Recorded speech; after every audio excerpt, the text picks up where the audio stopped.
We got our returns were secured into the new return plenum. Filter access accessible with a 210 silicone seal right there. And we got our furnace, prime sticker on.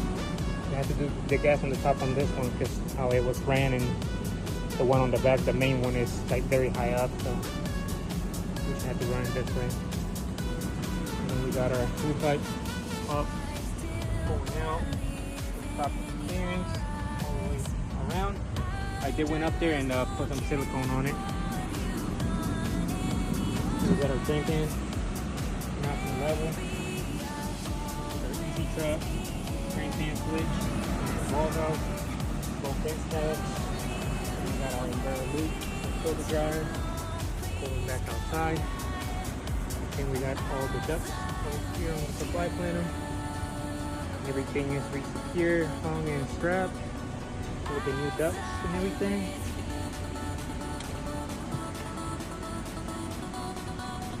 Overview.